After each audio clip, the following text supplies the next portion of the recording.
Parlons maintenant du vieillissement du corps comme un des axes de vieillissement. Comment ça se passe? C'est la première chose finalement qu'on voit, hein. Donc effectivement, hein, quand on a les cheveux blancs, quand on a la peau qui vieillit, c'est toujours le premier axe qu'on voit. À quoi on sait qu'une personne vieillit? En fait, c'est en la voyant. Parce que la peau n'a pas la même qualité, la texture, les cheveux, et on a beaucoup de techniques, et en micronutrition on le fait, qu'on appelle des anti-vieillissements. Actuellement, l'idée c'est comment on pourrait faire pour que les gens ne voient pas que je vieillis, globalement.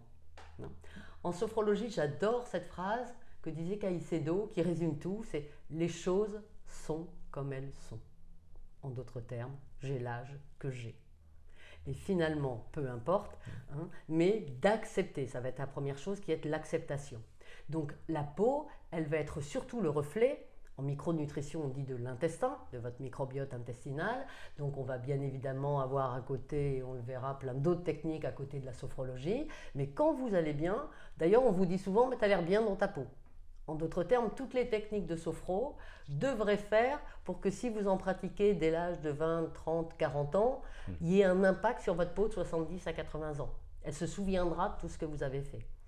Donc effectivement, ça c'est étonnant, mais normalement, ça se voit que vous faites ou pas de la sophrologie ou de la méditation ou d'autres choses. Ça se voit sur la peau. Ça se voit sur la peau, voilà, sur la texture, sur un mouvement, mais voilà, si vous voyez quelqu'un qui est triste, renfrogné, qui vous dit qu'il fait plein de techniques, c'est toujours un peu bizarre, souvent il ne pratique pas. C'est la pratique de la sophrologie qui compte, pas la théorie de la sophrologie. Quelles sont les pratiques de sophrologie qui peuvent agir sur l'anti-vieillissement de la peau, plus concrètement, puisque c'est un facteur visible Tout à de fait. vieillissement, et en quoi la sophrologie peut aider le vieillissement de la peau, par exemple. Alors ça c'est étonnant, on a une technique que je vous dis un peu pratique, on ne dira pas après, qui est dans le premier degré de la relaxation dynamique, sur la conscience tissulaire de la peau. Et on a une technique où on va voir vos cellules de la peau, D'accord. on leur dit bonjour, et on les invite à se régénérer. C'est pendant la C'est séance vraiment qu'on fait pendant la ça? séance, Ouais. donc c'est voilà. Et on vous invite à rentrer dans ce tissu, et D'accord. qui a commencé très tôt. La peau, en fait, ça a été le même feuillet sur un plan embryologique que le système nerveux central. Donc ils ont les mêmes, c'est des cousins germains, parce qu'ils ont le même père, la même mère, j'oserais dire. Ils se sont développés. C'est pour ça que souvent on dit que la peau, elle est un petit peu le reflet de ce que vous vivez, parce que en conscience, travailler sur une cellule nerveuse ou sur une cellule cutanée, c'est un peu la même chose. Donc on va revenir même à l'embryologie, au moment où vous étiez encore embryon dans le ventre de votre mère et que vous faisiez ces cellules, et on va développer cette capacité qu'a la peau à se régénérer. Vous savez que quand on perd ou qu'on a la peau un peu sèche ou haute, c'est la peau qui se renouvelle, et on a cette capacité de travailler sur le renouvellement cutané. Donc voilà, ça c'est vraiment quelque chose d'intéressant à savoir. Excellent. Sur la... Alors, Dites-moi. juste un petit truc sur la peau, je ne Dites-moi. peux pas Bien vous sûr. empêcher de vous dire un adage de micronutrition qui veut dire peau sèche, cerveau sec.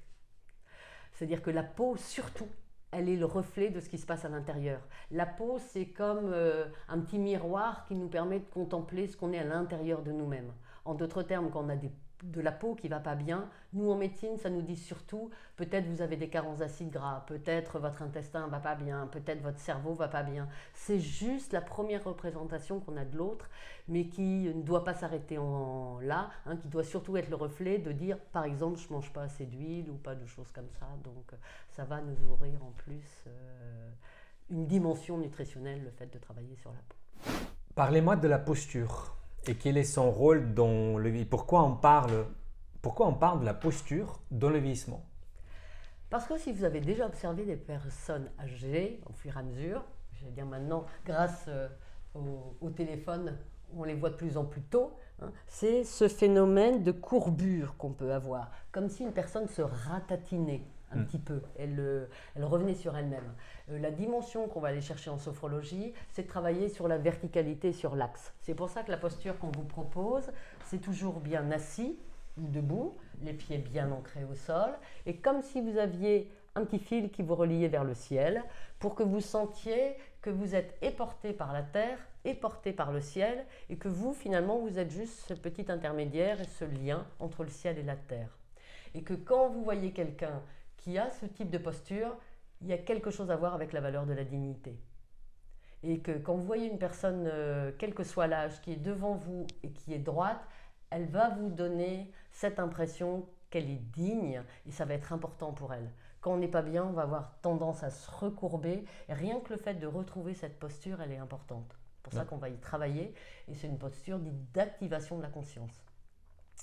Donc, et ça, on peut le faire à tout âge. Voilà, même en fauteuil roulant, on peut faire cette posture. La deuxième chose qui va être importante, c'est la conscience, on dit, du schéma corporel. En sophro, on vient de parler de la peau, le toucher est important.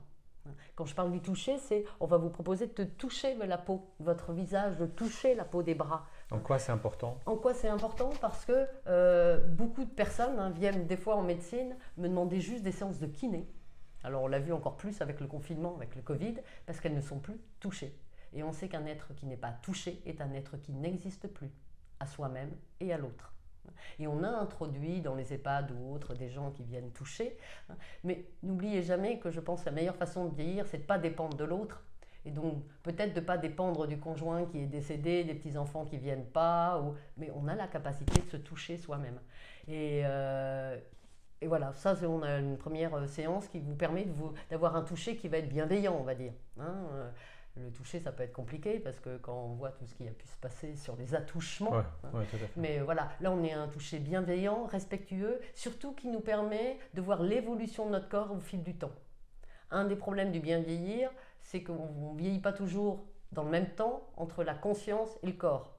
Des fois, on croit qu'on est encore très jeune. Jeune, tout à fait. Et puis on fait notre corps et puis comme moi, on fait des bêtises en sport et après on se Il y a blesse. une déconnexion. Ouais, des fois, on se croit trop vieux pour faire des choses et donc on ne fait plus rien. On voit des gens qui disent « Ah non, mais moi à 40 ans, je ne peux plus faire ci, je ne peux pas faire ça. » On va chercher en sophro, je vous ai dit, c'est l'harmonie de la conscience, d'être en harmonie entre ce qu'on aurait envie de faire et ce que le corps est en possibilité de faire.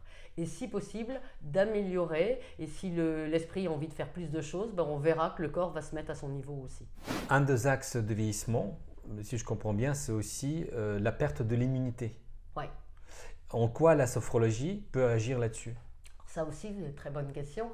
C'est étonnant, on en a entendu beaucoup parler avec ce qu'on appelle l'immunosénescence et avec le Covid. Attention, vous êtes âgé, vous êtes fragile, ne voyez plus vos enfants, vous allez mourir. Ce qui a été extrêmement stressant.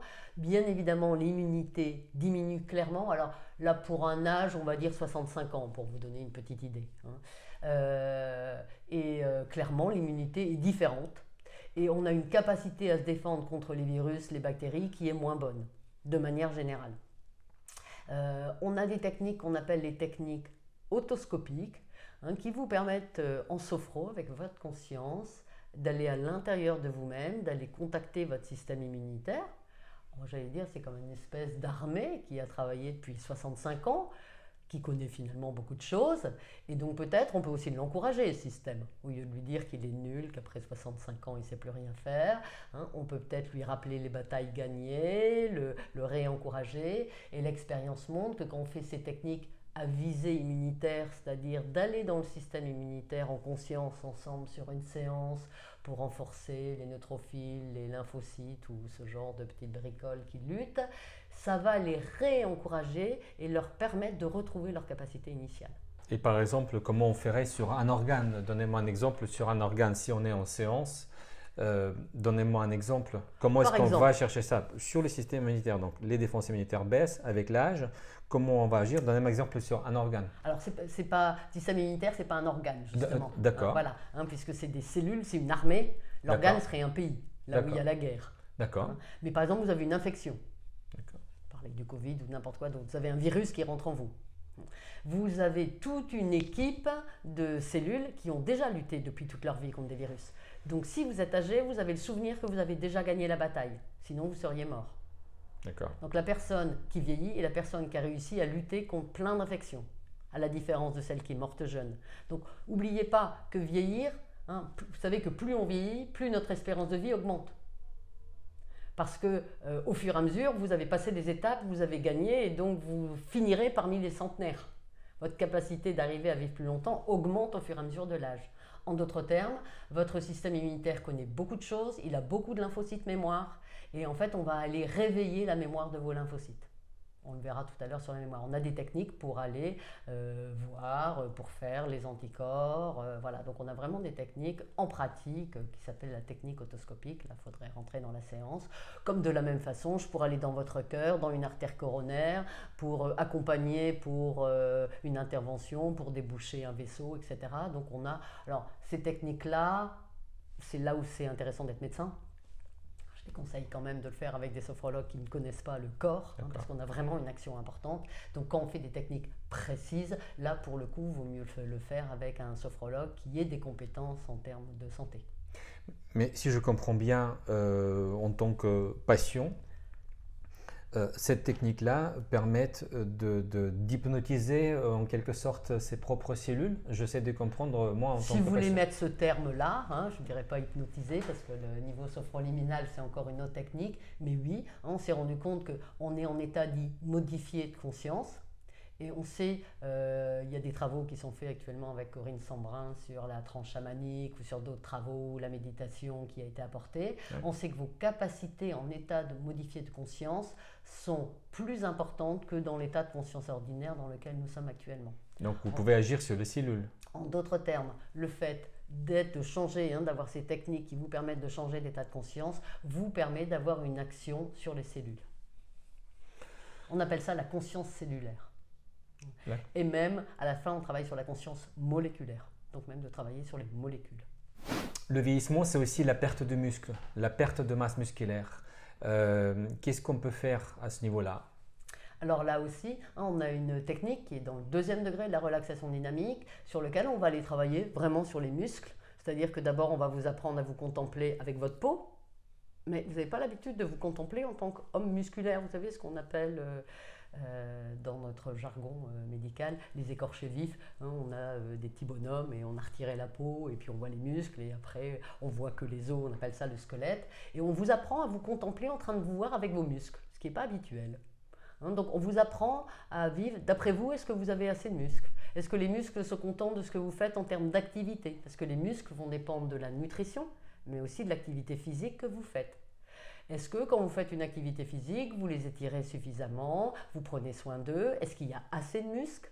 Donc je vais vous emmener dans la contemplation de votre corps en tant que système musculaire.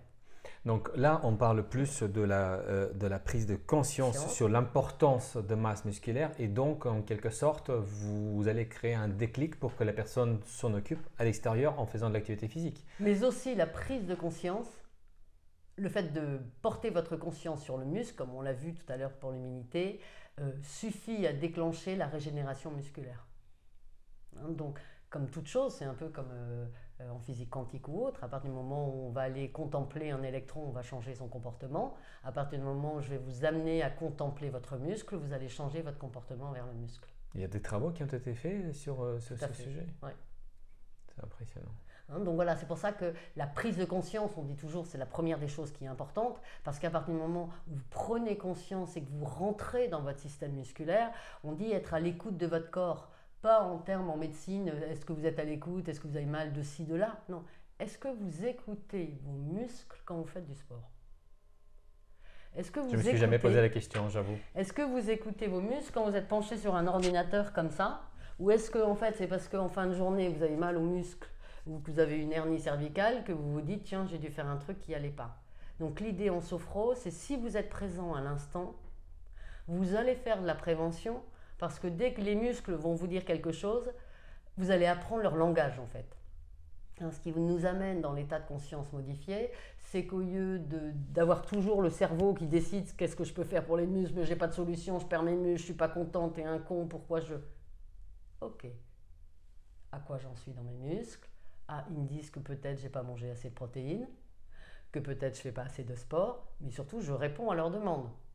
Parce que rentrer dans le bien vieillir, ça va vouloir faire des actes, poser des actes. C'est pas la séance de sophro qui va faire que vous ayez des muscles. C'est un déclencheur. La séance sophro, c'est un déclencheur. C'est la prise de conscience qui va agir sur le niveau cellulaire et ensuite c'est la prise de conscience qui va provoquer l'action à l'extérieur de la vie de tous les jours. Que vous n'aurez qu'une envie après la séance de sophro, c'est d'aller marcher dehors. Parce que nous, on donne comme médecin plein de conseils pour le bien vieillir, mais vous les avez tous. Mais en fait, on ne les pratique pas. On ne les pratique pas, pourquoi? Parce qu'on a plein d'autres choses à faire, soi-disant, mais surtout on n'est pas convaincu de à quel point c'est important. Ce n'est pas une urgence, peut-être non plus. Voilà. Si on n'est pas vraiment malade, ce n'est pas une urgence. Et on attend l'urgence. On attend l'urgence. Une tendinite, une rupture tendon. Bien sûr, hein, bien sûr. Que mais le là, corps vraiment crie, on est d'accord. Là, l'idée en sophro, c'est d'arrêter les cris, d'arrêter la violence corporelle que j'appelle la maladie, et de partir à l'écoute au moment même, dit-on en sophro, où le phénomène émerge. À partir du moment où le muscle vous dit déjà, tiens, à 50 ans, j'ai plus la même capacité qu'à 40, il me demande de faire plus attention, de m'étirer, de mieux manger. Ok, je vais le mettre en pratique dès aujourd'hui. Parce que si votre corps, vous allez faire une prise de conscience et que vous n'y répondez pas, ça sera encore pire qu'avant. On ne pourrait même pas dire « je ne savais pas ». Il va se venger quelque part parce qu'il ne va pas pardonner. J'ai souvent tendance à dire, puisqu'on est en politique actuellement, que je suis contre la dictature du cerveau et pour la démocratie organique. En d'autres termes, c'est quand vous commencez à demander dans un peuple ce qui ne va pas, ça va être important pour la démocratie, mais si une fois que le peuple vous a dit vous ne répondez pas à ses attentes, vous déclenchez la révolution. C'est une belle allégorie. Ouais. Voilà. Donc là, si on sophro, je vous emmène dans votre muscle, vous découvrez des choses et que le lendemain vous faites l'effet inverse, là vous n'allez pas bien vieillir. Donc rentrer dans la sophrologie, c'est une prise de risque majeure, puisque c'est demander ce qu'il faudrait pour bien le faire, et si vous le faites, c'est génial. Si vous ne le faites pas, il y a aussi plus de risques finalement de déclencher de la révolte, mais suffisamment tôt pour que finalement il n'y ait pas de problème à la fin. Donc ça reste toujours une belle idée. Mais c'est une découverte et c'est une petite prise de risque dans la mesure, c'est que quand on part à la découverte de quelque chose, il faut savoir se laisser surprendre par votre corps. On va lâcher les jugements en sophro, on va lâcher les a priori, je sais, et on part juste très humble. Tiens, je ne sais même pas c'est quoi mon muscle deltoïde. Mon sus-épineux, je ne savais même pas qui c'était. Et on fait ce qu'on appelle la découverte, et j'adore quand les gens, après une séance, vous disent « mais j'ai vu un muscle, mais c'est comme un beefsteak » ou alors il était tout pâle. Enfin, vraiment, c'est une vraie prise de conscience. C'est prise de conscience, visualisation. Au sens de la rencontre. Oui, c'est la rencontre. C'est la reconnexion avec son propre corps quelque part.